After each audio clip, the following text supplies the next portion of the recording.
जैसा कि हम अपने आसपास देखेंगे तो कई प्रकार के विभिन्न आकृति, आकार और बनावट वाली वस्तुओं को पाएंगे।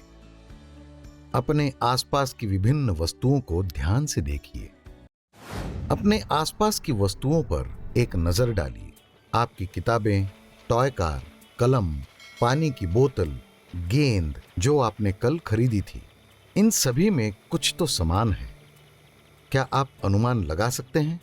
आइए जानते हैं। सबसे पहले, प्रत्येक पदार्थ एक निश्चित स्थान घेरता है। वास्तव में यदि आप एक पदार्थ को दूसरे से प्रतिस्थापित करने की कोशिश करते हैं तो दूसरी वस्तु के लिए स्थान या तो बहुत बड़ा हो सकता है, जबकि अन्य के लिए यह छोटा हो सकता है। दूसरी बात, उनमें से प्रत्येक का एक निश्चित द्रव्यमान है। खाली बोतल का भार 20 ग्राम है। आइए इसे किनारे तक जल से भर देते हैं। जल बोतल की आकृति ले लेता है।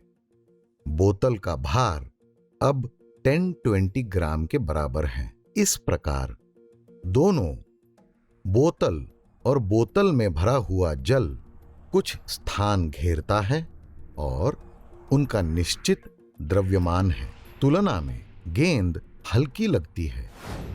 यदि हम इस गेंद की हवा निकालते हैं तो इसका द्रव्यमान 5 ग्राम तक कम हो जाता है। इससे पता चलता है कि गेंद में भरी हवा भी गेंद के अंदर स्थान घेरती है और एक निश्चित द्रव्यमान रखती है। वैज्ञानिक शब्दों में उनमें से सभी पदार्थ हैं।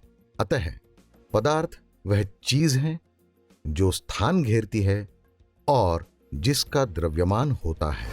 हालांकि हम स्पष्ट रूप से एक पदार्थ को दूसरे से विभेदित कर सकते हैं।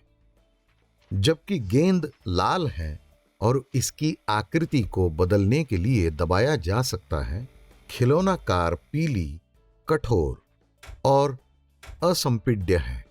आप अपनी कलम से लिख सकते हैं क्योंकि स्याही द्रव लेखन में स्वतंत्र रूप से बहती है।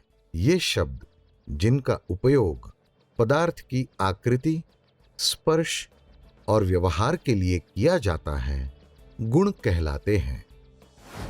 सारांश, हमने अध्ययन किया है कि जो कुछ भी स्थान घेरता है और जिसका द्रव्यमान होता है उसे पदार्थ कहा जाता है। सभी पदार्थों की आकृति, स्पर्श, स्वाद और व्यवहार भिन्न भिन्न होते हैं।